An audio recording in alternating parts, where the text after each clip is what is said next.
사실 제가 다른 사람들보다 많이 큰데 괜찮으시겠어요? 네, 도대체 얼마나 크시길래요? 침실 불빛을 어둡게 낮추고 나니 제 심장 소리가 방 안에 울려 퍼지는 것만 같았습니다. 48년을 살면서 이런 떨림은 처음이었어요. 아니, 정확히는 너무 오래전 일이라 잊고 있었던 감정이었죠. 저보다 5살이나 어린 그 남자가 제 얼굴을 부드럽게 어루만질 때 마치 숨이 멎는 것 같았어요. 늘어진 살도 신경 쓰였고 주름진 손도 부끄러웠지만 8년 만에 맞이하는 가슴 뛰는 첫날 밤이었습니다. 하지만 불과 얼마 전까지만 해도 이 사람을 다시는 볼 수 없을 거라고 생각했어요. 아니, 절대로 만나서는 안 된다고 믿었죠. 도대체 우리에게 무슨 일이 있었던 걸까요?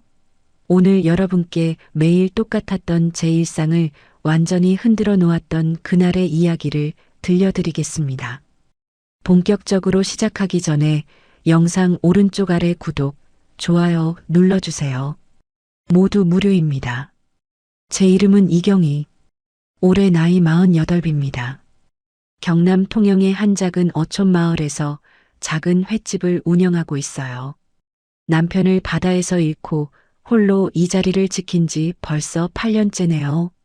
처음엔 남편과 웃으며 손님을 맞던 곳이었는데 이제는 저 혼자 펄떡이는 생선들과 씨름하며 하루를 보냅니다.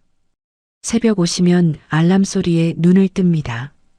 창문을 열면 비릿한 바닷바람이 제일 먼저 저를 반겨주죠. 남들은 낭만적인 바다라고 하지만 저에게 이 바다는 남편을 앗아간 지독한 무덤이자 제가 먹고 살아야 할 치열한 일터일 뿐입니다.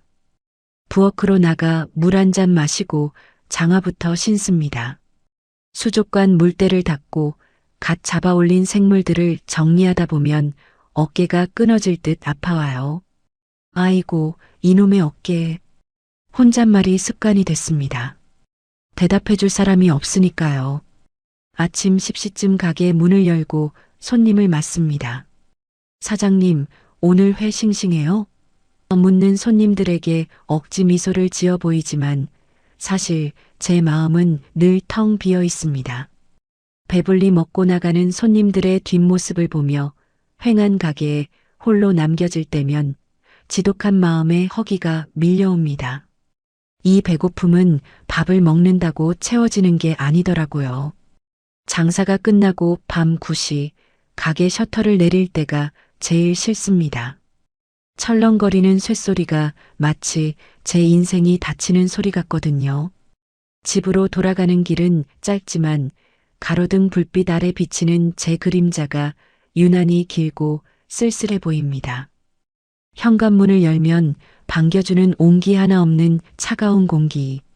저는 습관적으로 TV부터 크게 켭니다. 사람 목소리가 들려야 그나마 내가 살아있다는 걸 느끼니까요. 혼자 라면 한 그릇 끓여서 대충 끼니를 때우고 침대에 누우면 사방이 적막합니다. 내일도 오늘 같겠지. 내 인생은 이렇게 바다 근처에서 늙어가다 끝나겠지. 그런 생각들로 밤을 지새우곤 했습니다. 아픈 어깨를 주무르며 파도 소리를 자장가 삼아 잠들던 제 일상은 마치 물기 없는 마른 모래알처럼 서걱거렸습니다. 그런 제게 기적 같은 일이 일어날 줄은 꿈에도 몰랐습니다. 그저 죽지 못해 사는 하루라고만 생각했는데 운명은 제가 가장 지쳐있던 그날 폭풍우와 함께 찾아왔습니다. 그날 밤 평소와는 비교도 안 될 만큼 거센 비바람이 몰아치기 시작했거든요. 가게 앞 차양막이 금방이라도 날아갈 듯 위태롭게 흔들리던 바로 그 순간이었습니다. 여러분, 인생이라는 게 참 묘합니다. 평소처럼 아무 일 없이 저물어갈 것 같던 하루가 예상치 못한 폭풍우 한 번에 완전히 뒤바뀌기도 하니까요. 그날은 유난히도 바다가 흉포하게 날뛰던 밤이었습니다. 기상청에서는 태풍급 강풍이 불 거라고 경고하더니 저녁 무렵부터 통영 앞바다가 무섭게 요동치기 시작하더군요. 가게 문을 일찍 닫으려는데 갑자기 콱쾅 하고 비명이 절로 나오는 소리가 들렸습니다. 횟집 앞에 설치해둔 커다란 차양막이 강풍을 이기지 못하고 한쪽 지지대가 빠져버린 거예요. 낡은 천막이 펄럭거리며 마치 거대한 괴물처럼 몸부림치는데 그걸 보는 순간 가슴이 덜컥 내려앉았습니다. 저게 날아가서 길 가는 사람이라도 치면 어쩌나, 아니면 옆집 유리창이라도 깨트리면 어떡하나 싶어 앞뒤 젤결을도 없이 빗속으로 뛰어나갔죠. 아이고, 이걸 어째. 사람 살려요. 누구 없어요? 미친 듯이 소리를 질러봤지만 폭풍 우 소리에 제 목소리는 흔적도 없이 묻혀버렸습니다. 비에 젖어 무거워진 천막을 혼자 힘으로 버텨보려 했지만 48세 여자의 힘으로는 역부족이었어요. 비바람에 몸이 휘청거리고 뺨을 때리는 빗줄기 때문에 눈도 제대로 뜨기 힘들었습니다. 발을 헛디뎌 젖은 바닥에 넘어지려던 바로 그 찰나였습니다. 위험합니다. 뒤로 물러나세요. 낮고 묵직한 목소리가 제 귓가를 울렸습니다. 정신을 차려보니 누군가 제 허리를 단단하게 받쳐 세워주고 있었어요. 고개를 들어보니 빗물에 젖어 얼굴도 잘 보이지 않는 한 남자가 서 있더군요. 그는 제가 대답할 틈도 없이 어깨에 메고 있던 낡은 공구 가방을 바닥에 던져두고는 곧장 사다리 위로 뛰어 올라갔습니다. 그 남자의 움직임은 놀라울 정도로 빠르고 정확했습니다. 거센 바람에 사다리가 금방이라도 넘어질 듯 흔들리는데도 그는 마치 바위처럼 단단하게 중심을 잡고는 빠져나간 지지대를 붙잡았어요. 티셔츠가 빗물에 착 달라붙어 그 남자의 탄탄한 등, 근육과 어깨선이 그대로 드러나는데 그 긴박한 상황 속에서도 이상하게 가슴이 두근거리는 걸 느꼈습니다. 거기 밑에 있는 밧줄 좀 던져주세요. 빨리요. 그의 외침에 저는 정신없이 바닥에 굴러다니던 밧줄을 집어 던졌습니다. 남자는 입에 못을 문 채 능숙한 솜씨로 차양막과 지지대를 결속하기 시작했어요. 빗줄기가 더 굵어지고 천둥 소리가 하늘을 찢는 듯 했지만 사다리 위에 매달린 그 남자의 뒷모습은 너무나 듬직해서 마치 이 폭풍을 다 막아줄 방파제처럼 느껴졌습니다. 한참을 사투를 벌였을까요? 드디어 펄럭이던 천막이 단단하게 고정되었습니다. 남자가 사다리에서 천천히 내려왔을 땐 이미 두 사람 다 물에 빠진 생쥐꼴이었죠. 남자는 가쁜 숨을 몰아쉬며 젖은 머리카락을 뒤로 쓸어 넘겼습니다. 그때 처음으로 그의 얼굴이 제대로 보였어요. 나이보다는 조금 앳돼 보이지만 눈매가 아주 깊고 선한 사람이었습니다. 이제 됐습니다. 내일 아침까지는 거뜬히 버틸 거예요. 다치신 데는 없으세요? 그가 다가와 묻는데 저도 모르게 뒤로 한 걸음 물러섰습니다. 48년을 살면서 남자랑 이렇게 가까이 마주본 게 얼마 만인지 모르겠더라고요. 그의 몸에서 뿜어져 나오는 뜨거운 열기와 빗물 냄새가 섞여 코끝을 스치는데 제 심장 소리가 빗소리보다 더 크게 들리는 것 같았습니다. 아, 고맙습니다. 정말 큰일 날 뻔했는데. 성함이 어떻게 되세요? 이 근처 사시는 분인가요? 제 질문에 그는 쑥스러운 듯 뒷머리를 극적이며 대답하더군요. 정우라고 합니다. 한정우요.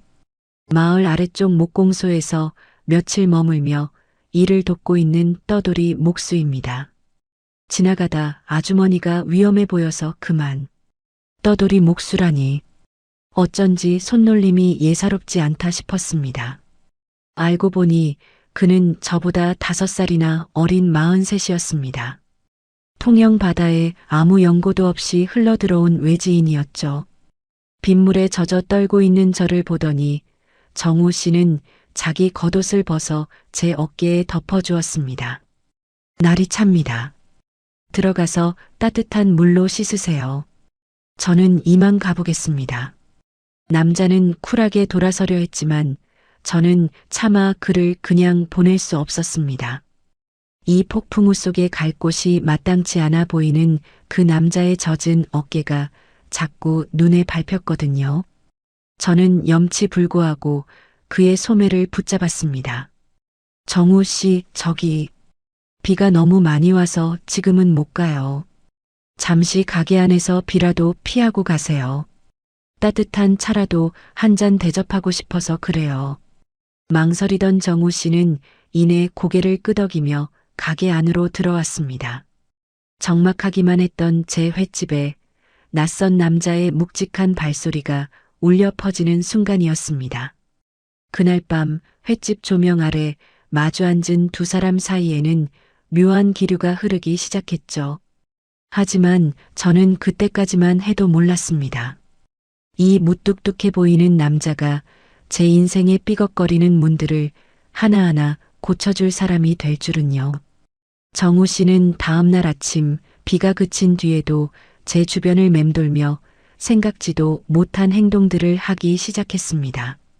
여러분, 사실 그렇잖아요. 나이 48쯤 먹고 혼자 오래 살다 보면 누가 나한테 예쁜 말을 해주는 것보다 그냥 말없이 내 옆에서 무거운 짐 하나 들어주는 게 훨씬 더 가슴에 와닿는 법이거든요. 폭풍우가 지나간 다음 날 아침 정우 씨는 떠날 줄 알았는데 아니었습니다. 어제 제가 대접한 따뜻한 차 한 잔이 고마웠던 걸까요?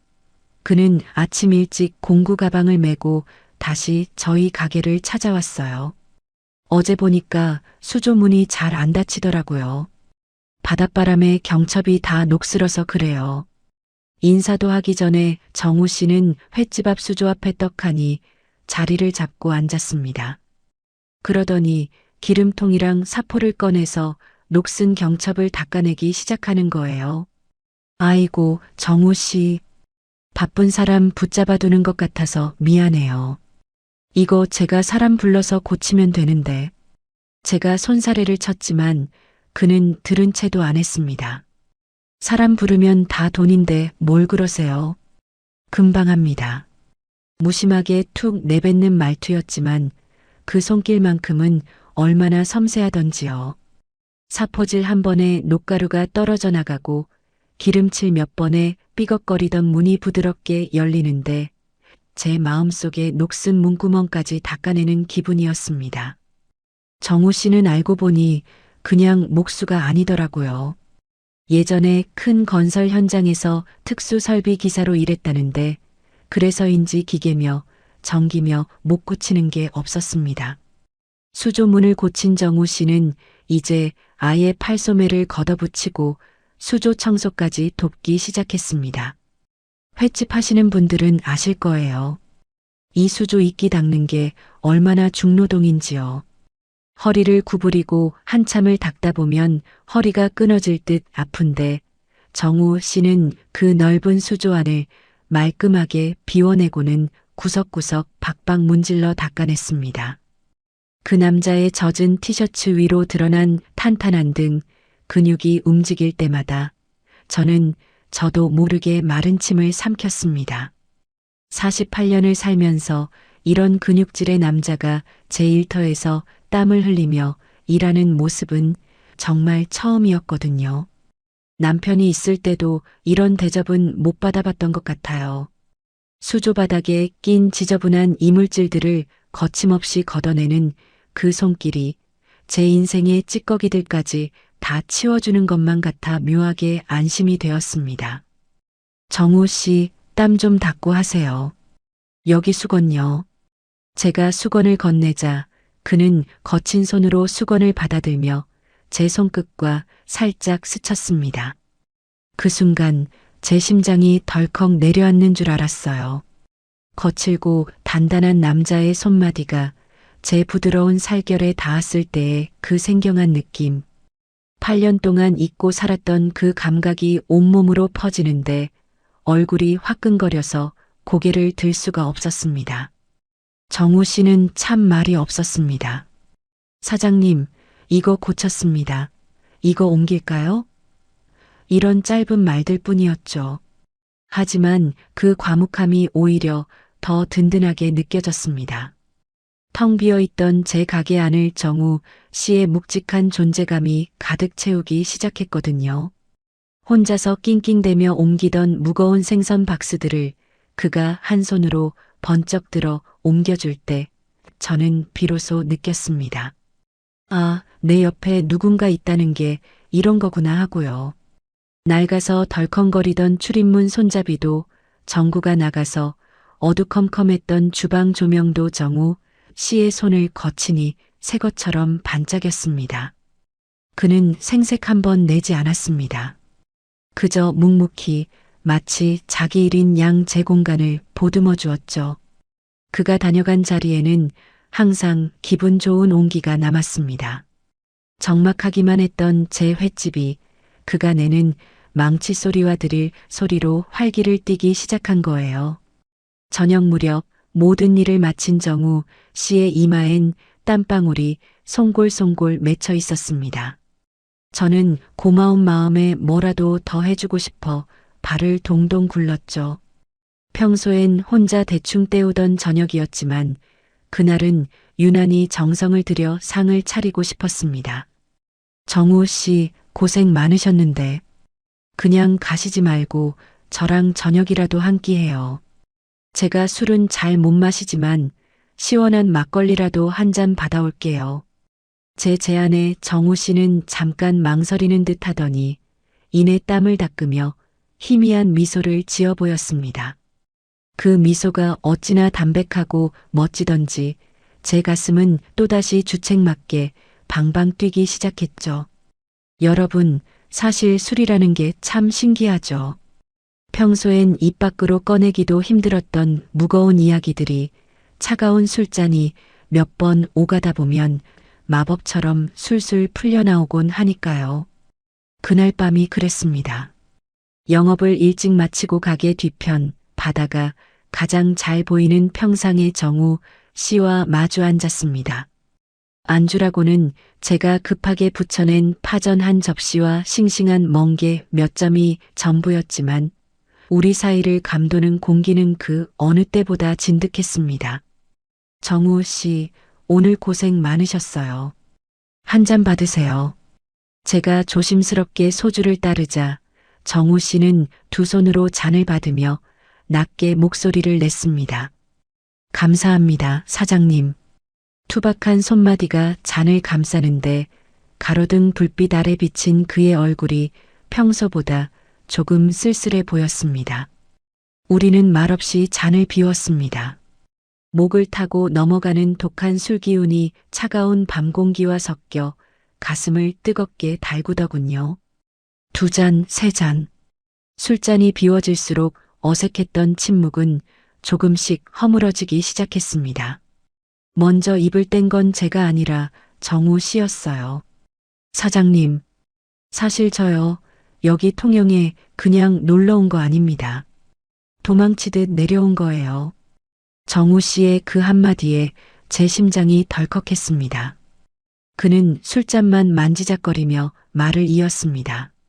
예전에 아주 큰 건설 현장에서 잘 나가는 설비 기사로 일했다는 이야기 하지만 믿었던 사람에게 배신당하고 공들여 쌓아온 모든 걸 한순간에 잃었다는 이야기. 그리고 무엇보다 세상에서 가장 사랑했던 사람을 지키지 못하고 사별해야 했던 아픈 기억까지요. 내 손으로 못 고치는 게 없다고 자부하며 살았는데 정작 가장 소중한 사람의 무너지는 마음 하나는 못 고치겠더라고요. 그렇게 떠나보내고 나니 제가 고치던 그 화려한 건물들이 다 무슨 소용인가 싶었습니다. 그의 목소리가 미세하게 떨리는 걸 보는데 제 가슴 한구석이 칼로 베인 듯 아려왔습니다. 43, 그 젊은 나이에 얼마나 많은 눈물을 바다에 쏟아냈을지 짐작이 갔거든요. 그의 상처가 남일 같지 않아 저도 모르게 제 속마음을 꺼내놓게 되었습니다. 정우 씨, 저도 그래요. 이 바다 남들은 참 예쁘다고들 하죠? 근데 저는 이 바다가 무서워요. 8년 전 그날 제 남편을 저 검은 물속으로 데려갔거든요. 그날 이후로 제 시계는 멈춰버렸습니다. 겉으로는 횟집 사장으로 씩씩하게 사는 척해도 속은 정우 씨처럼 이미 다 타버린 잿더미예요. 남편을 잃고 홀로 횟집을 지키며 밤마다 천장을 보고 울던 날들, 돈 몇 푼에 억척스러워져야 했던 고단한 세월들, 누구에게도 말하지 못했던 8년치 서러움이 술기운을 빌려 터져나왔습니다. 제 눈가에 눈물이 고이자 정우 씨는 말없이 자기 손수건을 건네주더군요. 우리 참 닮았네요. 겉은 멀쩡해 보여도 속은 다 닳아버린 게. 정우 씨가 씁쓸하게 웃으며 제 잔에 술을 채워줬습니다. 48배 과부와 43살의 방랑자. 나이도 다르고 살아온 길도 달랐지만 상실이라는 같은 무게의 짐을 지고 있다는 것만으로도 우리는 금세 하나가 되었습니다. 그가 겪은 실패와 제가 겪은 상처가 서로의 잔 속에서 섞이며 지독한 외로움이 조금씩 희석되는 기분이었습니다. 밤은 깊어갔고 바다 건너 불빛들이 하나둘 꺼져갔지만 우리들의 대화는 멈출 줄 몰랐습니다. 나이 차이 따위는 이미 잊은 지 오래였죠. 그저 상처 입은 두 영혼이 서로의 흉터를 조심스럽게 어루만지는 그런 성스러운 시간 같았습니다. 정우 씨의 눈빛이 저를 향할 때마다 저는 느꼈습니다. 아, 이 사람이라면 내 이 지독한 상실의 흉터를 부끄러워하지 않아도 되겠구나 하고요. 사장님, 아니, 경희 씨. 오늘 밤은 유난히 파도 소리가 슬프지 않네요. 옆에 누군가 있어서 그런가 봅니다. 정우 씨의 그 부드러운 목소리에 제 가슴이 뭉클해졌습니다. 술기운 때문인지 아니면 그가 내뱉은 진심 때문인지 제 얼굴은 노을보다 더 붉게 달아올랐죠. 텅 비어있던 제 마음에 정우라는 이름의 따뜻한 씨앗이 심어지는 순간이었습니다. 하지만 여러분, 사랑이라는 게 말로만 하는 게 아니잖아요. 정우 씨는 그날 이후로 제게 더 깊고 세밀한 배려를 보여주기 시작했습니다. 제가 미처 깨닫지 못했던 제 몸의 고단함까지 먼저 알아봐주는 그런 다정한 말이죠. 여러분, 사실 나이 먹고 하는 사랑은 화려한 보석이나 이벤트보다 내 몸 어디가 아픈지 남모르게 살펴주는 그 마음 하나에 무너지는 법입니다. 정우 씨와 속 깊은 대화를 나눈 뒤로 제 일상엔 작지만 선명한 변화들이 생겨났어요. 어느 날이었어요. 여느 때처럼 수족관에서 찬물에 손을 담그고 생선을 손질하고 있는데 정우 씨가 말없이 제 곁으로 다가왔습니다. 저는 그저 그가 평소처럼 수조 상태를 봐주러 온 줄 알았죠. 그런데 그가 제 손을 빤히 쳐다보더라고요. 짠 바닷물과 거센 바람 때문에 갈라지고 터져서 피기까지 맺힌 제 못난 손을요. 8년 넘게 횟집 일을 하며 훈장처럼 박힌 굳은 살과 거친 피부. 저는 그게 부끄러워 얼른 등 뒤로 손을 감췄습니다. 아이고, 정우 씨. 보지 마세요. 징그럽게 손이 다 망가졌죠? 여자 손이 이래서 창피하네. 제가 민망해서 웃어넘기려는데 정우 씨의 표정이 유난히 진지했습니다. 그는 아무 말 없이 자기 주머니에서 작은 봉투 하나를 꺼내 제 손에 쥐어줬어요. 안을 열어보니 향이 은은한 고급 핸드크림이랑 작업할 때 끼기엔 너무 아까울 정도로 질이 좋은 방수 장갑이 들어있었습니다. 시내 나갔다가 생각나서 샀습니다. 경혜 씨 손 볼 때마다 마음이 좀 안 좋아서요. 귀찮아도 꼭 바르시고 일할 땐 이 장갑 꼭 끼세요. 그래야 덜 아파요.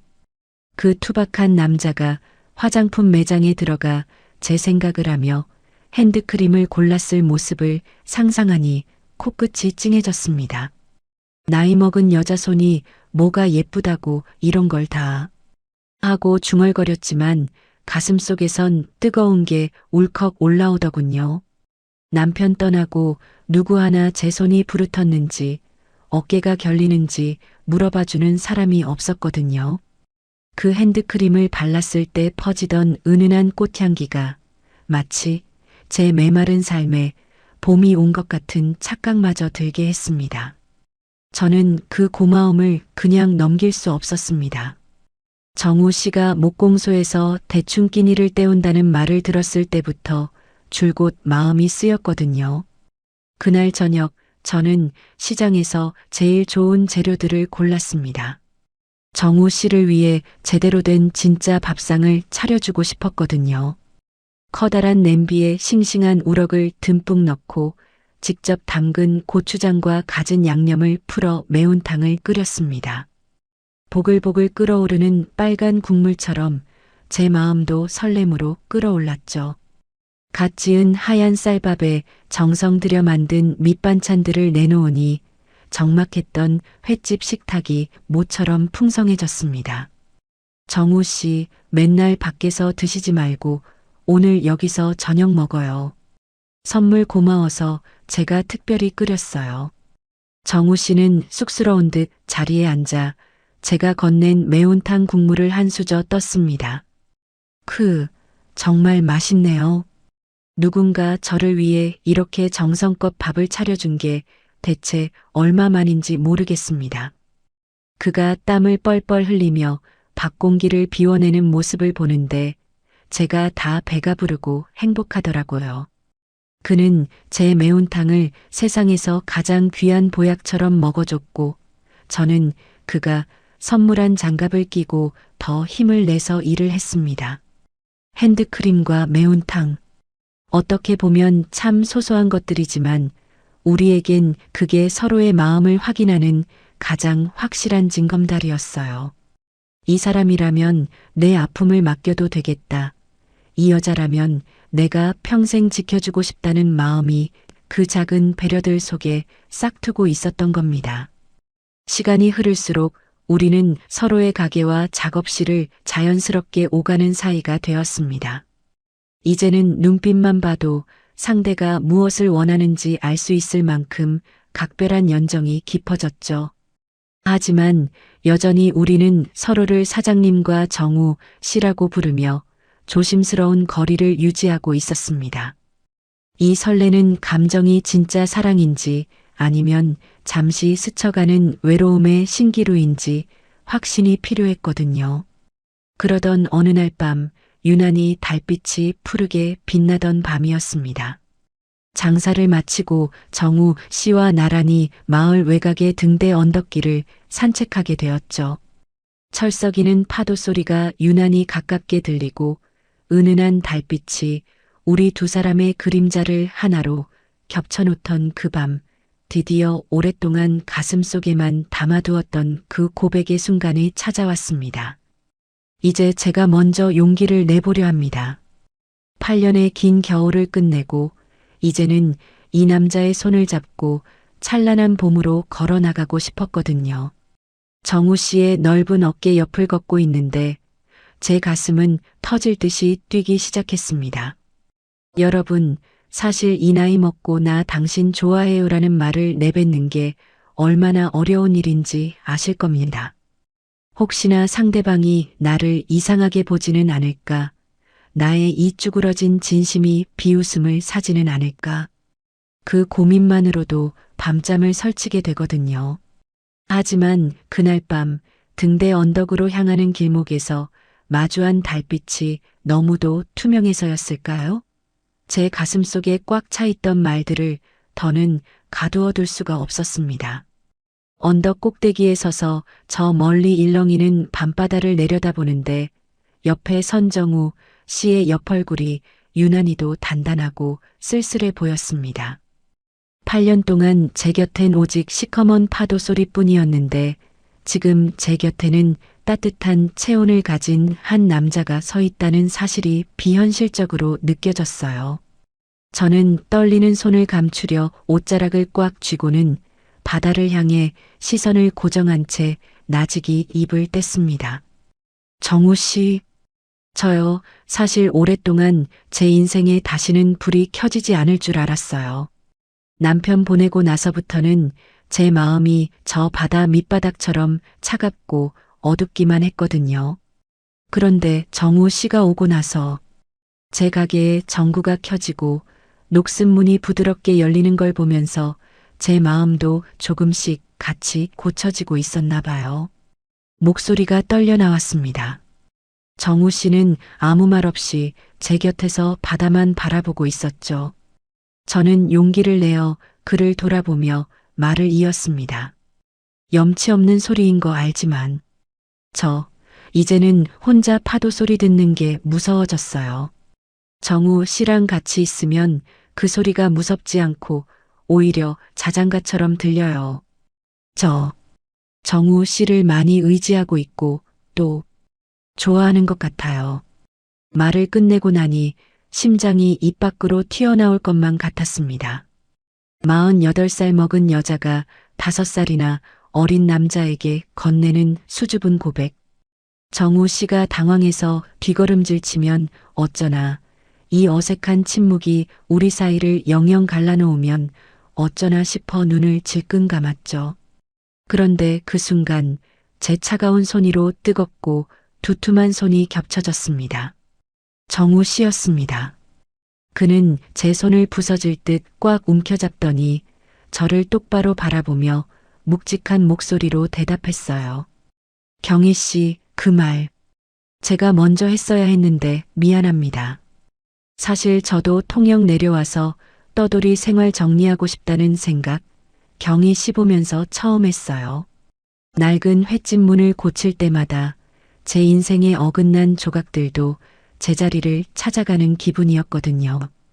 그는 제 손을 자기 가슴 쪽으로 끌어당겼습니다. 손바닥을 통해 전해지는 그의 심장 박동이 제 것만큼이나 빠르고 뜨겁게 요동치고 있었어요. 저는 화려한 미래를 약속할 수 있는 사람은 아닙니다. 가진 것도 없고 상처도 많은 놈이죠. 하지만 경희 씨, 이거 하나만은 약속할게요. 이제 제 방랑은 여기서 끝입니다. 경희 씨가 제 인생의 마지막 종착역이에요. 남은 생은 경희 씨 곁에서 당신 손에 물기 말을 날 없게 하겠다는 빈말은 못해도 최소한 당신 어깨가 시리지 않게 제가 꼭 안아주고 지켜드리겠습니다. 정우 씨의 그 종착역이라는 말 한마디에 제 눈시울이 뜨겁게 달아올랐습니다. 평생을 떠돌던 남자가 제 곁에 닻을 내리겠다는 그 맹세가 어떤 화려한 보석보다도 값지게 느껴졌거든요. 우리는 등대 불빛이 규칙적으로 깜빡이는 그 언덕 위에서 누가 먼저랄 것도 없이 서로를 꽉 끌어안았습니다. 정우 씨의 품은 제가 상상했던 것보다 훨씬 더 넓고 따뜻했습니다. 그의 가슴에 귀를 대니 세상을 다 가진 것 같은 안도감이 밀려왔어요. 8년의 긴 겨울이 지나고 드디어 제 인생에도 꽃이 피는구나 싶어 눈물이 봇물 터지듯 쏟아졌습니다. 정우 씨는 그런 제 등을 큰 손으로 토닥이며 이제 울지 마요. 경희 씨, 내가 왔잖아요. 라고 속삭여줬습니다. 그날 밤 우리는 이제 사장님과 정우 씨가 아닌 서로의 이름을 다정하게 부르는 연인이 되어 언덕을 내려왔습니다. 내려오는 길은 올라올 때보다 훨씬 밝아 보였어요. 가로등 불빛도 밤바다의 물결도 마치 우리를 축복해주는 것 같았죠. 우리는 약속했습니다. 세상 사람들의 시선이나 나이 차이 같은 건 신경 쓰지 말자고 오직 서로의 체온에만 집중하며 남은 생을 찬란한 사랑으로 채워가자고요. 그렇게 시작된 우리의 연애는 통영 앞바다의 윤슬처럼 눈부시게 반짝이기 시작했습니다. 남들 눈에는 늦깎이 사랑이라 보일지 몰라도 우리에겐 생애 가장 뜨거운 첫사랑이나 다름없었으니까요. 하지만 마을 사람들의 눈을 피해야 하는 비밀스러운 연애는 생각보다 쉽지 않았습니다. 그래도 우리는 그 조심스러운 상황조차 즐기며 우리만의 은밀한 낙원을 찾아가기 시작했죠. 여러분, 사실 이 나이쯤 되면 남들 눈이 제일 무섭습니다. 좁은 어촌 마을에서 40대 과부가 5살이나 어린 외지 남자랑 붙어 다닌다는 소문이 나면 그날로 시장 바닥은 제 이야기로 도배가 될 게 뻔했거든요. 그래서 우리 두 사람은 남들 눈을 피해 아주 비밀스러운 데이트를 시작했습니다. 우리가 찾아낸 곳은 마을 사람들도 잘 가지 않는 저 멀리 해안 끝자락의 작은 동굴 근처였어요. 파도가 들이치는 길목이라 길이 험했지만 그곳만큼은 세상으로부터 우리를 완벽하게 숨겨주는 우리만의 낙원이었습니다. 정우 씨는 제가 걷기 힘들까봐 바위 틈마다 손을 내밀어 저를 끌어주곤 했죠. 그의 단단한 손을 잡고 거친 바위길을 오를 때면 마치 18살 소녀로 되돌아간 것처럼 가슴이 콩닥거렸습니다. 경희 씨, 조심해요. 여기 미끄러우니까 내 어깨 잡아요. 그가 건네는 말 한마디에 제 온 신경이 곤두섰습니다. 동굴 안으로 들어가 파도 소리가 울려 퍼지는 그 아늑한 공간에 앉아 있으면 세상의 시끄러운 소음들은 다 사라지고 오직 우리 두 사람의 숨소리만 들렸어요. 정우 씨는 미리 준비해 온 돗자리를 펴고 보온병에 담아온 따뜻한 커피를 따라줬습니다. 여기 오니까 정말 우리 둘뿐이네요. 아무도 경혜 씨를 힘들게 할 사람 없어요. 정우 씨의 그 다정한 말에 저는 8년 동안 꽁꽁 얼어붙어 있던 제 삶이 사르르 녹아내리는 기분이었습니다. 그동안 저는 누구 엄마 횟집 사장으로만 살았지 한 번도 이경이라는 여자로 불려본 적이 없었거든요. 그런데 이 어두컴컴한 동굴 안에서 정우 씨의 팔에 머리를 기대고 있으면 제가 세상에서 가장 귀한 여자가 된 것 같은 환희가 밀려왔습니다. 정우 씨의 팔은 생각보다 더 단단하고 듬직했어요. 제가 그의 팔베개를 하고 누워 있으면 그는 제 거친 손마디를 하나하나 만지며 조용히 노래를 흥얼거려 주기도 했습니다. 경희 씨, 당신 웃는 모습이 이렇게 예쁜데 그동안 어떻게 참고 살았어요? 그의 손가락이 제 뺨을 타고 내려와 목덜미를 스칠 때 저는 온몸에 전율이 흐르는 걸 느꼈습니다. 48년 인생에 이런 설렘이 다시 찾아올 줄이야. 파도가 동굴벽을 때리는 소리가 마치 제 심장 박동 소리처럼 크게 울렸고 그 안에서 우리는 서로의 체온을 나누며 입을 맞췄습니다. 짭조름한 바다 냄새와 정우 씨의 진한 비누향이 섞인 그 입맞춤은 제가 평생 느껴보지 못한 가장 달콤하고 뜨거운 경험이었죠. 우리는 그곳에서 참 많은 꿈을 꿨습니다. 나중에 돈 많이 벌면 작은 집을 지어 함께 살자는 얘기, 같이 여행을 가자는 얘기. 남들이 들으면 늦바람 났다고 손가락질할지 몰라도 우리에겐 그 시간이 생존이었고 구원이었습니다. 얼어붙었던 제 심장이 다시 고동치기 시작했고 무채색이었던 제 세상은 정우 씨라는 물감이 번지며 눈부신 원색으로 채워졌어요. 나 정말 정우 씨 아니었으면 어쩔 뻔했을까. 평생 이렇게 추운 줄도 모르고 얼음 속에서 살았을 텐데. 제가 그의 품에 더 깊숙이 파고들며 말하자 정우 씨는 저를 부서질 듯 꽉 안아주었습니다. 이제 내가 있잖아요. 경혜 씨 인생, 내가 다시 따뜻하게 데워줄게요. 그의 그 맹세가 동굴 안을 메아리칠 때 저는 정말로 세상에 무서울 게 없다고 생각했습니다. 이 행복이 영원히 깨지지 않을 유리병처럼 단단할 줄만 알았죠. 하지만 여러분, 하늘은 가끔 잔인한 장난을 치기도 하나 봅니다. 우리가 그 비밀스러운 낙원에서 인생 최고의 활력을 만끽하고 있던 바로 그 무렵, 제 평화로운 일상을 송두리째 뒤흔들 검은 그림자가 조용히 마을로 기어들기 시작했습니다. 그날도 정우 씨를 만나기 위해 설레는 마음으로 가게 정리를 하던 중이었어요. 그런데 횟집 앞에 낯선 검은 차들이 멈춰서더니 험악한 인상의 사내들이 내리는 게 아니겠어요? 그들의 시선은 정확히 정우 씨가 머물던 목공소 쪽을 향하고 있었습니다. 여러분, 인생이라는 게 참 무섭습니다. 가장 행복하다고 느끼는 순간에 꼭 누군가 찬물을 끼얹는 법이니까요. 정우 씨와 등대길을 걷고 해안 동굴에서 미래를 약속하던 그 눈부신 나날들이 마치 꿈이었던 것처럼 어느 날 갑자기 제 일상에 시커먼 먹구름이 끼기 시작했습니다. 그날은 유난히도 파도가 잔잔하고 평화로운 오후였어요. 저녁에 정우 씨랑 같이 먹으려고 싱싱한 횟감을 고르고 있는데 가게 앞에 본 적 없는 검은색 세단 2대가 끼익 소리를 내며 멈춰 섰습니다. 통영 구석진 이 작은 어촌 마을에는 전혀 어울리지 않는 아주 비싸 보이고 험악한 기운이 풍기는 차들이었죠. 차 문이 열리더니 검은 정장을 빼입은 덩치 큰 사내들이 서너 명 내리더군요.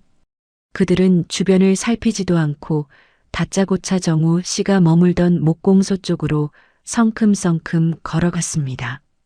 여기 한정우라는 놈 있지? 어디 숨었어? 가게 문 밖으로 새어나오는 그 거친 목소리에 제 가슴이 덜컥 내려앉았습니다. 사내들은 목공소 문을 발로 쾅 차고 들어가 집기를 집어 던지며 샅샅이 뒤지기 시작했어요. 저는 놀라서 손에 들고 있던 칼을 떨어뜨릴 뻔했습니다. 그들이 찾는 건 분명 제정우 씨였거든요. 저는 숨을 죽이고 가게 구석에 서서 그 광경을 지켜보는데 손발이 얼음장처럼 차가워졌습니다. 사내들은 한참을 행패를 부리더니 정우 씨를 발견하지 못했는지 씩씩거리며 다시 차에 올라타 마을 어귀로 사라졌습니다. 저는 곧바로 정우 씨에게 전화를 걸었습니다. 정우 씨, 지금 어디예요? 이상한 사람들이 정우 씨를 찾아요. 하지만 돌아오는 건 고객님의 전화기가 꺼져 있어. 라는 차가운 기계음 뿐이었습니다. 10분, 30분, 1시간. 아무리 전화를 걸고 문자를 남겨도 그는 답이 없었습니다. 저녁이 되고 밤이 깊어갈수록 제 마음은 타들어갔어요. 그런데 문제는 그뿐만이 아니었습니다. 그 낯선 사내들이 다녀간 직후부터 마을에는 정우 씨를 향한 흉흉한 소문이 독버섯처럼 퍼지기 시작했죠. 그 목수 총각, 보통 놈이 아니라네. 아까 그 검은 차 사람들 봤어? 형사 아니면 조폭이라던데 큰 죄를 짓고 여기까지 도망 온 거래. 어쩐지 외지인이 연고도 없이 여기 와서 조용히 지낸다 했지. 사람 죽이고 숨어 들어온 흉악범이라는 말도 있어. 시장 입구부터 미용실, 구멍가게까지 온 마을이 정우 씨 이야기로 들끓었습니다. 어제까지만 해도 든든한 일꾼이라며 칭찬하던 사람들이 이제는 무서운 범죄자를 옆에 뒀다며 수군거리는 거예요. 심지어 저를 보며 경인의 횟집 사장, 저 여자 큰일 났네. 살인마랑 정이 났으니 어째. 라며 혀를 차는 소리까지 들려왔습니다. 정우 씨는 그날 이후로 정말 씻은 듯이 자취를 감췄습니다. 목공소는 자물쇠가 채워진 채 덩그러니 남았고 그가 쓰던 공구들은 먼지만 쌓여갔죠. 저는 매일 밤 그의 집 앞을 서성이고 전화를 걸었지만 그 어디에서도 그의 흔적을 찾을 수 없었습니다. 정우 씨, 당신 정말 누구예요? 나한테 했던 말들이 다 거짓말이었나요? 믿고 싶지 않았지만 자꾸만 불길한 생각이 제 머릿속을 헤집어 놓았습니다. 낯선 남자들의 습격과 정우 씨의 갑작스러운 실종, 그리고 마을을 뒤덮은 끔찍한 괴소문들.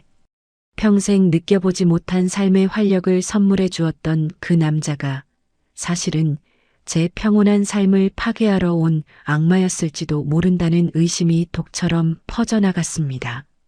마을 사람들의 따가운 시선은 점점 더 노골적으로 변해갔고 저는 마치 죄인이라도 된 양각의 문도 제대로 열지 못한 채 안에서 떨고만 있었습니다. 그가 사라진 빈자리에는 따뜻한 온기 대신 차가운 공포와 배신감만이 덩그러니 남았죠. 하지만 진짜 비극은 이제부터 시작이었습니다. 마을 사람들의 구설수에 불을 지핀 건 다름 아닌 저와 가장 가까웠던 사람들이었거든요. 죽은 남편의 친척들이 이 소문을 듣고 횟집으로 들이닥치기 시작한 겁니다. 여러분, 세상에서 가장 무서운 게 사람 입 무서운 거라더니 그 말이 딱 맞았습니다. 어제까지만 해도 사장님, 사장님 하며 웃으며 지내던 이웃들이 하루아침에 돌변하는 걸 보는데 정말 세상 천지에 나 혼자만 덩그러니 버려진 기분이 들더라고요. 정우 씨가 자취를 감춘 지 사흘째 되던 날, 제 횟집은 손님 대신 비수 같은 말들을 쏟아내는 사람들로 가득 찼습니다. 경희 씨, 제정신이야? 그놈 정체가 뭔 줄 알고 집안에 들여? 마을 사람들 말 못 들었어? 서울에서 큰 사고 치고 내려온 흉악범이라잖아. 평소 친자매처럼 지내던 옆집 반찬 가게 언니가 가게 문을 박차고 들어와 제 어깨를 흔들며 소리를 질렀습니다. 그 뒤로는 죽은 남편의 사촌 형님들까지 들이닥쳤죠. 그 사람들은 평소엔 연락 한 통 없다가 무슨 건수만 생기면 이렇게 기가 막히게 나타납니다. 자네, 우리 동생 보낸 지 얼마나 됐다고 어디서 근본도 모르는 놈이랑 놀아나나? 그놈 때문에 우리 집안 망신 다 시키고 이제 경찰까지 왔다 갔다 하면 이 횟집은 누가 올 거야? 당장 그놈이랑 끝냈다고 마을에 공표해. 남편 친척들의 서슬퍼런 비난에 저는 아무 대꾸도 할 수 없었습니다. 아니, 사실은 제 마음속에서도 무서운 의심들이 싹을 틔우고 있었거든요. 정우 씨, 당신 정말로 나를 속인 거예요? 그 다정했던 눈빛도, 내 거친 손을 어루만지던 그 뜨거운 손길도 다 도망자의 연기였나요? 마을길을 걸으면 등 뒤로 따가운 시선이 꽂혔습니다. 저 여자가 그 살인마랑 붙어먹던 여자래. 쯧쯧. 눈이 멀어도 한참 멀었지. 소금기 섞인 바람보다 더 시린 그 말들이 제 가슴 등 가죽을 벗겨내는 것 같았어요. 정우 씨가 고쳐준 수조문을 볼 때마다 눈물이 왈칵 쏟아졌고 그가 선물한 장갑을 끼고 일을 하려다가는 배신감에 바닥으로 내팽개치기도 했습니다. 결국 저는 가게 셔터를 내리고 집안에 틀어박혔습니다. 밥 한 술 넘기기가 힘들어서 물만 들이켜며 며칠을 알아누웠죠. 깜깜한 방 안에 혼자 누워있으면 8년 전 남편을 바다로 보냈던 그날의 공포가 다시 살아났습니다. 또다시 사랑하는 사람을 잃는구나. 아니, 이번에는 잃는 게 아니라 처참하게 버려지는 거구나. 믿음이 흔들리니 지옥이 따로 없었습니다. 그를 향했던 간절한 연정은 어느새 나를 어떻게 이렇게 비참하게 만드느냐는 원망으로 바뀌었고 다시는 아무도 믿지 않겠다고 다짐하며 스스로를 고립시켰습니다. 식음을 전폐하고 무너져가는 제 몰골은 차마 눈 뜨고 볼 수 없을 정도였죠. 정우 씨의 전화번호를 차단할까 말까 수백 번 고민하며 핸드폰만 쳐다보는 제 모습이 너무나 초라했습니다. 하지만 여러분, 그렇게 절망의 늪에서 허우적거리며 다 죽어가는 목소리로 천장만 보고 있을 때였습니다. 정우 씨와 함께 일했던 목공소 주인이 제 집 문을 두드린 건요. 그는 주변을 조심스럽게 살피더니 저에게 낡은 쪽지 하나를 건넸습니다. 거기엔 아주 낯선 주소 하나가 비뚤비뚤한 글씨로 적혀 있었죠. 사장님, 정우가 이거 사장님한테 꼭 전해달라고 했습니다. 그 친구, 사람들이 생각하는 그런 나쁜 사람 아니에요. 직접 가서 확인해 보세요. 저는 떨리는 손으로 그 쪽지를 거머쥐었습니다.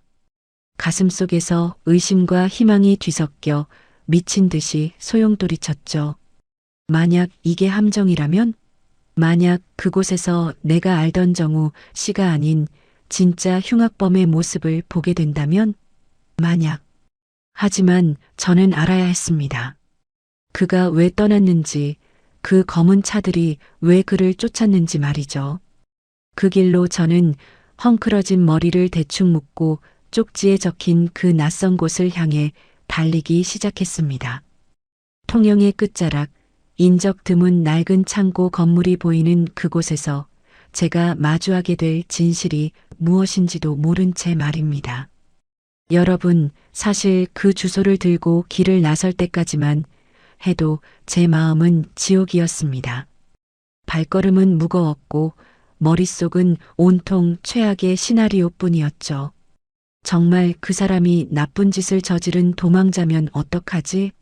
내가 사랑한 그 눈빛이 다 거짓이었다면 난 이제 어떻게 살아야 하나? 그런 의구심이 발목을 잡았지만 그래도 확인해야 했습니다. 내 인생의 시계를 다시 돌려준 그 남자의 진짜 얼굴을 말이죠. 쪽지에 적힌 곳은 마을에서도 한참 떨어진 인적 드문 폐공장 근처의 낡은 가건물이었습니다. 숨을 몰아쉬며 그곳에 도착했을 때 저는 문틈 사이로 흘러나오는 정우 씨의 목소리를 들었습니다. 그리고 그 곁에는 며칠 전 가게 앞에 나타났던 그 험악한 사내들이 아닌 정장을 차려입은 또 다른 낯선 이들이 서 있었죠. 저는 숨을 죽이고 벽 너머로 그들의 대화를 엿들었습니다. 그리고 그 순간 제가 알지 못했던 정우 씨의 거대한 진실이 파도처럼 밀려왔습니다. 정우 씨는 흉악범이 아니었습니다. 오히려 그는 이 세상 누구보다 용기 있는 사람이었어요. 몇 년 전 그는 수도권의 대형 건설 현장에서 특수설비 기사로 일하며 어마어마한 비리를 목격했다고 합니다. 수천 명의 목숨을 앗아갈 수도 있었던 치명적인 부실 공사. 모두가 눈 감고 돈을 챙길 때 정우 씨는 자기 직장과 목숨을 걸고 그 사실을 세상에 알린 내부 고발자였던 겁니다. 그날 가게 앞에 나타났던 검은 차들은 경찰이 아니라 정우 씨의 폭로로 몰락한 건설업체와 결탁한 보복 세력들이었어요. 그들은 출소 후 정우 씨를 끈질기게 추적해왔고 정우 씨가 이 작은 통영 마을에 정착했다는 소식을 듣고 들이닥쳤던 겁니다. 내가 어떻게 되든 상관없어. 하지만 그 여자는 건드리지 마. 그 사람은 이 일과 아무 상관없으니까. 벽 너머로 들려오는 정우 씨의 절규 섞인 목소리에 제 가슴은 갈기갈기 찢어지는 것 같았습니다. 그는 자취를 감춘 게 아니었습니다. 그 무서운 사내들이 저를 표적으로 삼을까봐 스스로 미끼가 되어 마을 밖으로 그들을 유인했던 거였어요. 저를 지키기 위해 제 평온한 일상을 깨뜨리지 않기 위해 그는 사랑하는 여자를 두고 홀로 어둠 속으로 걸어 들어갔던 겁니다. 경혜 씨는 아무것도 몰라야 해. 그 사람 주변에 얼씬거리지도 마. 내가 너희가 원하는 자료 다 넘겨줄 테니까 그 사람은 건드리지 않겠다고 약속해. 그의 목소리는 떨리고 있었지만 저를 지키겠다는 의지만큼은 바위처럼 단단했습니다. 저는 그 자리에 주저앉아 입을 틀어막고 울었습니다.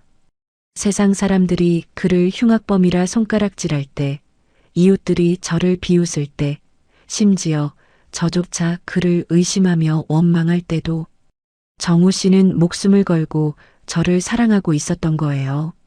제 자신이 너무나 부끄럽고 미안해서 견딜 수가 없었습니다. 정우 씨, 나는 그것도 모르고 당신을 미워했어요. 당신이 나를 버린 줄로만 알았어요. 8년 전 남편을 잃고 세상에 나 혼자뿐이라고 믿었던 저에게 정우 씨는 자기 전부를 걸고 방패가 되어주고 있었습니다. 건물 안에서는 정우 씨를 돕는 변호사와 수사관들이 상황을 정리하고 있는 듯 했습니다. 이제 보복 세력들의 실체가 드러났고 그들은 곧 법의 심판을 받게 될 거라는 이야기가 들려왔죠. 정우 씨의 그 고독한 싸움이 드디어 끝을 향해 가고 있었던 겁니다. 하지만 그는 여전히 제게 연락하지 못하고 있었습니다. 혹시라도 잔당들이 남아서 저를 위협할까봐 완벽하게 상황이 끝날 때까지 제 곁에 오지 않으려 했던 거죠. 저는 그 낡은 벽에 등을 기대고 앉아 다짐했습니다. 이제는 내가 당신을 찾아갈게요. 이제는 내가 당신의 손을 잡아줄게요. 세상이 당신을 외면해도 나는 당신이 얼마나 의롭고 다정한 사람인지 다 안다고 말해주고 싶었습니다. 밤 공기는 차가웠지만 정우 씨의 진심을 알게 된 제 가슴은 그 어느 때보다 뜨겁게 타올랐습니다. 이제 남은 건 그를 다시 만나는 일뿐이었죠. 저는 비틀거리는 몸을 일으켜 다시 마을 어귀를 향해 달렸습니다. 보복 세력들이 경찰에 압송되고 모든 위험이 정리되었다는 소식이 들려올 때쯤 저는 우리 두 사람의 약속 장소였던 그 낡은 선착장으로 향했습니다. 여러분, 사실 그날의 공기는 평생 잊지 못할 겁니다. 보복 세력들이 검거되고 정우 씨를 옥죄던 그 지독한 그림자들이 거쳤다는 소식을 듣자마자 저는 미친 사람처럼 선착장으로 달려갔어요.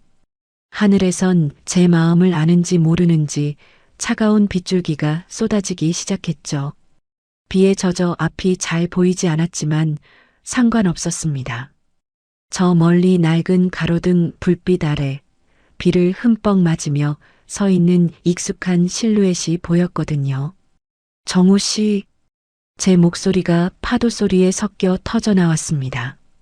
서 있던 그 남자가 천천히 몸을 돌렸어요. 며칠 사이에 얼굴이 반쪽이 된 정우 씨가 거기 서 있었습니다. 저를 발견한 그의 눈이 크게 흔들리더니 이내 붉게 충혈되더군요.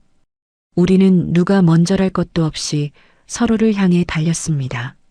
차가운 빗줄기 사이로 정우 씨의 단단한 가슴에 안긴 순간 저는 비로소 숨을 쉴 수 있었습니다. 정우 씨, 바보같이 왜 그랬어요? 왜 혼자 다 짊어지고 그렇게 가버렸어요? 저는 그의 가슴을 주먹으로 치며 울부짖었습니다. 너무 미안해서 또 너무 고마워서 가슴이 터져버릴 것 같았거든요. 정우 씨는 저를 부서질 듯 꽉 끌어안으며 제 어깨에 고개를 묻었습니다. 그의 뜨거운 눈물이 제 목덜미를 타고 흐르는 게 느껴졌어요. 미안합니다, 경희 씨. 당신까지 위험해질까봐 그게 너무 무서워서 그랬어요. 나 같은 놈 만나서 이런 꼴 겪게 하는 게 죽기보다 싫어서. 그의 목소리는 비바람에 떨리고 있었지만 저를 껴안은 팔에는 힘이 가득 들어가 있었습니다. 저는 그의 품에서 고개를 들어 젖은 얼굴을 마주 보았습니다. 세상 사람들이 당신을 살인마라 부르고 흉악범이라 비난할 때 제가 당신을 의심했던 게 너무나 죄스러웠어요. 아니요, 정우 씨. 내가 미안해요. 당신 진심도 모르고 나를 버린 줄로만 알았어요. 세상 사람들이 뭐라 해도 내가 당신을 끝까지 믿었어야 했는데. 정우 씨는 젖은 손으로 제 뺨을 조심스럽게 감싸주었습니다. 거칠지만 세상에서 가장 따뜻한 그 손길이 닿자 며칠간 얼어붙었던 제 심장이 미친 듯이 고동치기 시작했어요. 경희 씨, 이제 다 끝났습니다. 이제 더 이상 도망치지 않아도 돼요. 그들이 내 과거를 들쑤시고 우리 사이를 갈라놓으려 했지만 저는 이제 확실히 알았습니다. 세상 그 어떤 칼날보다 무서운 게 당신을 잃는 거라는 거리요. 쏟아지는 빛 속에서 우리는 서로의 눈을 똑바로 응시했습니다. 마을 사람들의 따가운 시선, 남편 친척들의 비난, 그리고 우리를 둘러싼 그 모든 흉흉한 소문들. 그 순간만큼은 그런 것들이 하나도 중요하지 않았습니다. 비바람이 몰아치는 낡은 선착장에서 우리는 서로의 심장 박동을 느끼며 깨달았습니다. 우리가 함께라면 그 어떤 풍파도 다시는 우리를 갈라놓지 못할 거라는 사실을요. 경희 씨, 저 믿어줄 수 있어요? 이 못난 놈이랑 다시 시작해도 괜찮겠어요? 정우 씨의 물음에 저는 대답 대신 그의 목에 팔을 감고 입을 맞췄습니다. 빗물 냄새와 섞인 그의 숨결이 제 폐부 깊숙이 들어왔어요. 48년 인생에 이렇게나 간절하고 뜨거운 확신이 있었던 적이 있었나 싶었습니다. 우리는 빗속에서 한참을 그렇게 서로를 확인하고 또 확인했습니다. 그날 밤 차가운 비에 온몸이 젖었지만 제 속은 그 어느 때보다 뜨거운 불꽃이 타오르고 있었습니다. 세상이 우리를 등져도 저는 이 남자의 손을 절대로 놓지 않겠다고 하늘에 맹세했죠. 정우 씨 역시 제 이마에 자기 이마를 맞대고 나직이 속삭였습니다. 이제 죽을 때까지 당신 옆에 붙어 있을 겁니다. 아무 데도 안 가요. 하지만 여러분, 우리가 서로를 확인했다고 해서 모든 게 끝난 건 아니었습니다. 여전히 마을에는 정우 씨를 향한 날 선 오해들이 가득했으니까요.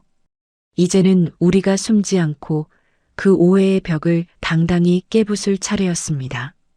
정우 씨는 제 손을 꽉 잡으며 내일 아침 가장 먼저 마을 사람들을 찾아가자고 말했습니다. 여러분, 참 사람 사는 세상이라는 게 손바닥 뒤집기보다 더 쉽다는 걸 이번에 뼈저리게 느꼈습니다. 정우 씨의 진실이 밝혀지던 그날, 우리 마을은 그야말로 발칵 뒤집혔거든요. 정우 씨가 예전에 목숨 걸고 고발했던 그 부실 공사 사건이 TV 뉴스에 대대적으로 보도되고 그가 정의로운 공익 제보자였다는 사실이 온 동네에 퍼졌습니다. 살인마니 흉악범이니 떠들던 입들이 한순간에 쏙 들어갔죠. 다음 날 아침 저는 정우 씨의 손을 꽉 잡았습니다. 정우 씨는 조금 망설이는 눈치였지만 제가 먼저 그의 두툼한 손마디를 깍지 끼워 쥐었죠. 정우 씨, 우리 이제 숨지 말아요. 당신이 얼마나 멋진 사람인지, 우리가 얼마나 당당한지 보여주자고요. 우리는 그 길로 마을 사람들이 가장 많이 모이는 아침 시장으로 향했습니다. 처음 시장 입구에 들어섰을 때 사람들의 시선이 우리 두 사람의 맞잡은 손으로 꽂히는 게 느껴졌어요. 며칠 전까지만 해도 저 여자가 미쳤나 봐라며 수군대던 상인들이 일제히 우리를 쳐다보더군요. 하지만 이번엔 눈빛이 달랐습니다. 비난이나 멸시가 아니라 미안함과 경외심이 섞인 묘한 눈빛들이었죠. 어머, 정우 씨. 아니, 한 선생님, 뉴스 봤어요. 세상에 그렇게 훌륭한 일을 하셨다면서요? 평소 제일 먼저 앞장서서 욕하던 건어물집 할머니가 먼저 달려와 정우 씨의 손을 덥석 잡았습니다. 그러자 옆에 있던 야채가게 아줌마, 생선가게 아저씨들까지 너도 나도 몰려왔어요. 우리가 오해해서 정말 미안해요. 그런 사정이 있는 줄도 모르고. 참 대단한 청년이었네. 경희 씨, 자네 정말 사람 잘 봤어. 우리 마을에 이런 영웅이 있을 줄 누가 알았겠나. 정우 씨는 쑥스러운 듯 고개를 숙였지만 저는 가슴을 활짝 펴고 그들의 인사를 받았습니다. 우리 정우 씨 원래 이런 사람이에요. 라고 말해주고 싶었지만 그냥 말없이 정우 씨의 손을 더 꽉 쥐어주는 것으로 대답을 대신했죠. 제 48년 인생에서 이렇게 당당하고 뿌듯하게 시장 한복판을 걸어본 게 언제였나 싶었습니다. 남편 죽고 나서 죄 지은 사람 마냥 땅만 보고 걷던 세월이 8년입니다. 그런데 이제는 제 곁에 산처럼 든든한 남자가 있고 온 마을 사람들이 우리를 응원해주고 있었어요. 정우 씨는 쑥스러워하면서도 제 보폭에 맞춰 천천히 걸어줬습니다. 그의 넓은 어깨가 제 옆에 있다는 것만으로도 저는 세상 부러울 게 없는 여자가 된 기분이었죠. 우리는 시장 안국밥집에 들어가 나란히 앉아 밥을 먹었습니다. 아주머니가 영웅 대접은 해드려야지 라며 고기를 듬뿍 얹어주시는데 정우 씨가 제 숟가락에 고기를 먼저 얹어주더라고요. 그 다정한 손길을 보는데 또 한 번 울컥했습니다. 세상의 시선이 차가울 때도 따뜻할 때도 이 남자의 진심은 변하지 않았다는 게 너무 고마웠거든요. 경희 씨, 이제 정말 마음이 놓여요. 당신이 다시 웃으며 시장을 다닐 수 있게 돼서. 정우 씨가 제 눈을 보며 낮게 말하는데 그 목소리에 담긴 사랑이 제 온몸을 감싸 안는 것 같았습니다. 우리는 그날 시장을 3바퀴나 돌았습니다. 남들 보란 듯이 우리가 얼마나 서로를 아끼고 확신하고 있는지 보여주고 싶었으니까요. 이제 더 이상 불쌍한 과부 경희는 없었습니다. 용감한 남자의 사랑을 받는 생기 넘치는 여자 이경희만 남았죠. 하지만 여러분, 시장 사람들의 존경을 받는 것보다 더 중요한 게 있었습니다. 바로 우리 두 사람이 진짜 우리로서 한 집에서 살아가는 일이었죠. 정우 씨는 그날 오후 이제는 도망칠 필요가 없다며 자신의 낡은 가방을 챙겨 들었습니다. 그리고 제가 8년 동안 홀로 지키던 그 적막한 집의 문을 두드렸습니다. 여러분, 사실 8년 동안 혼자 살던 집에 누군가의 짐이 들어온다는 게 보통 일이 아닙니다. 칫솔 하나, 신발 한 켤레 늘어나는 것뿐인데도 집안 공기가 완전히 달라지거든요. 정우 씨가 낡은 가방 2개를 들고 제 집 현관에 들어서던 그날, 저는 가슴이 너무 떨려서 괜히 애꿎은 앙치마만 만지작거렸습니다. 경희 씨, 이제 정말 여기 말뚝 박으러 왔습니다. 저 받아주실 거죠? 정우 씨의 그 듬직한 한마디에 제 마음속 마지막 빗장까지 사르르 녹아내렸어요. 그는 짐을 풀자마자 팔소매를 걷어붙였습니다. 그동안 제가 혼자 사느라 미처 신경 쓰지 못했던 집안 구석구석을 살피기 시작하더라고요. 삐걱거리는 문지방을 맞추고 물이 새던 세면대 수전을 바꾸고 정우 씨의 손길이 닿는 곳마다 집안이 숨을 쉬기 시작하는 것 같았습니다. 무엇보다 큰 변화는 제 횟집 바로 옆 오랫동안 비어있던 창고 건물이었습니다. 정우 씨는 그곳을 깨끗하게 치우고 정우 수리센터라는 작은 간판을 달았어요. 마을의 낡은 어선 기계며 고장난 가전제품들을 수리해주는 공간이었죠. 이제는 아침마다 정우 씨의 드릴 소리와 제 횟집의 도마 소리가 어우러져 마을 골목을 가득 채우게 되었습니다. 여러분, 8년 동안 제 집은 정말 고요하다 못해 적막했습니다. 밤이면 파도 소리가 귀청을 때릴 만큼 크게 들렸고 그 소리가 무서워 저는 늘 TV를 크게 켜놓고 잠이 들곤 했거든요. 그런데 이제는 그 파도 소리가 하나도 안 들려요. 부엌에서 들리는 정우 씨의 껄껄거리는 웃음소리, 거실에서 함께 예능 프로그램을 보며 나누는 대화 소리, 가리고 오늘 고생 많았지? 하며 제 어깨를 주무르는 그 남자의 낮은 목소리가 집안을 꽉 채우고 있으니까요. 여보, 아니, 경희 씨, 아까 수리센터에 들어온 선액이 고치느라 땀을 좀 흘렸더니 배가 고프네요. 당신이 끓여준 된장찌개 먹고 싶어서 달려왔습니다. 점심때면 그가 당연하다는 듯 가게 문을 열고 들어옵니다. 그가 밥그릇을 비워내는 소리, 젓가락 부딪히는 소리, 그런 소소한 소음들이 제게는 그 어떤 음악보다 아름답게 들렸습니다. 예전에는 혼자라면 물 끓이는 소리가 그렇게 처량할 수 없었는데 이제는 정우 씨를 위해 보글보글 찌개를 끓이는 그 시간이 제 인생에서 가장 행복한 시간이 되었어요. 빨래 건조대에 제 원피스와 정우 씨의 묵직한 작업복이 나란히 걸려 있는 걸 볼 때면 저도 모르게 입가에 미소가 번집니다.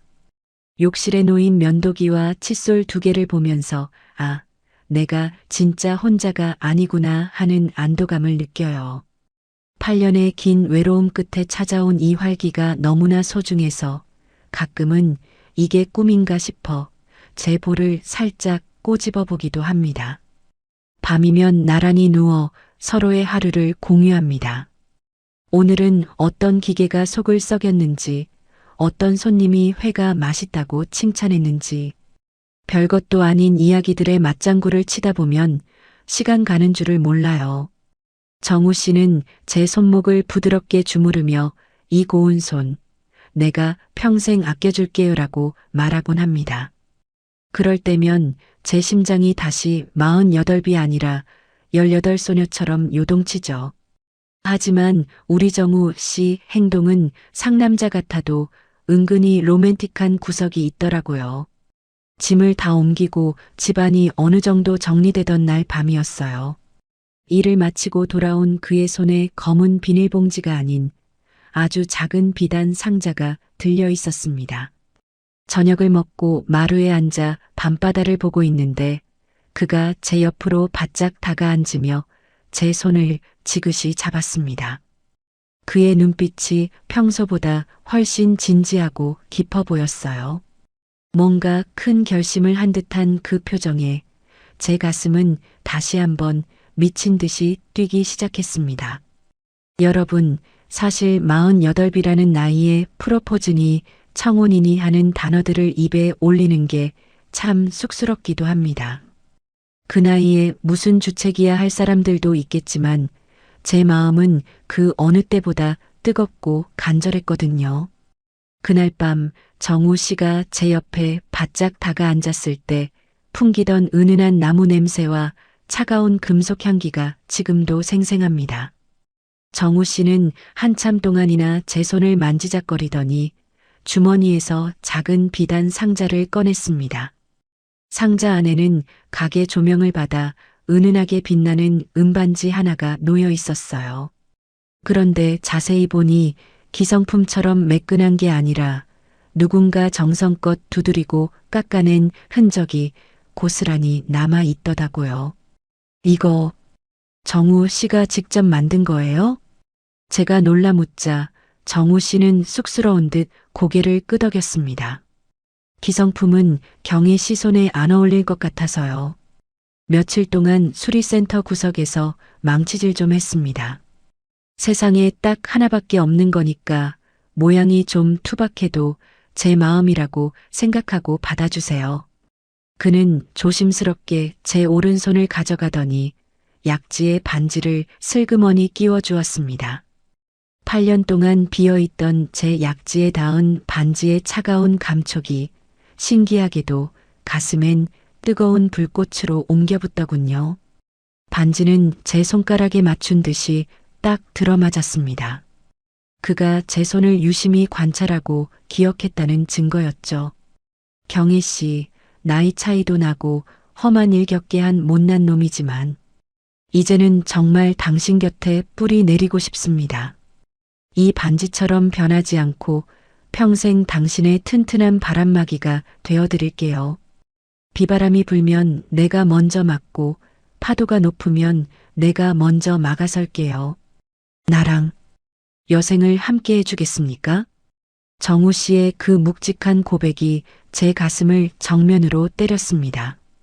바람막이라는 그 말이 어찌나 따뜻하고 든든하게 들리던지요. 8년 전 남편을 잃고 난 뒤로 저는 늘 바람 부는 벌판에 홀로 선 갈대 같았습니다. 그런데 이제는 꺾이지 않게 저를 감싸 안아줄 거대한 성벽이 생긴 기분이었어요. 눈물이 차올라 앞이 흐릿해졌지만 저는 세상에서 가장 행복한 미소를 지으며 고개를 끄덕였습니다. 고마워요, 정우 씨. 정말 고마워요. 나 같은 사람 곁에 와줘서, 그리고 다시 사랑하게 해줘서. 제가 대답하자 정우 씨는 저를 으스러질 듯 꽉 끌어안았습니다. 제 약지에서 빛나는 그 은반지가 우리 두 사람의 심장 소리에 맞춰 같이 반짝이는 것 같았죠. 우리는 그 밤 마루에 앉아 참 많은 이야기를 나눴습니다. 화려한 결혼식은 필요 없다고 그저 마을 어르신들 모시고 따뜻한 국밥 한 그릇 대접하며 우리 둘의 시작을 알리자고 약속했죠. 정우 씨는 제 손등에 입을 맞추며 이제는 제 손에 물기 말을 날 없게 하겠다는 약속은 못해도 마음 고생시키는 일은 절대 없을 거라고 다시 한번 맹세했습니다. 그날 이후 제 일상은 완전히 바뀌었습니다. 아침에 눈을 뜨면 옆에서 곤히 자고 있는 정우 씨의 얼굴을 보며 하루를 시작하고, 잠들기 전에는 그가 끼워준 은반지를 어루만지며 감사의 기도를 올립니다. 사람들은 저더러 얼굴이 폈다고, 10년은 젊어 보인다고 난리예요. 그게 다 사랑의 힘이고 믿음의 힘이 아니겠습니까? 하지만 우리의 사랑은 여기서 멈추지 않았습니다. 정우 씨와 저는 이 넘치는 행복을 우리 둘만 간직하기엔 너무 아깝다는 생각이 들었거든요. 그래서 우리는 이 작은 통영 마을에서 우리처럼 상처 입고 외로운 사람들을 위한 조금 특별한 일을 시작해 보기로 했습니다. 여러분, 인생의 겨울이 오면 모든 게 끝나는 줄로만 알았습니다. 48, 남편을 여의고 홀로 남겨졌을 때 제 삶은 이미 시들어버린 고목 같았거든요. 그런데 그 시린 겨울의 길목에서 기적처럼 정우 씨를 만났고, 저는 제 인생에도 다시 봄이 올 수 있다는 걸 배웠습니다. 그 은반지 약속을 하던 날 밤, 우리는 여느 때보다 길고 깊은 밤을 보냈습니다. 창밖으로는 여전히 통영의 파도 소리가 들려왔지만 그 소리는 더 이상 고독의 비명이 아니었어요.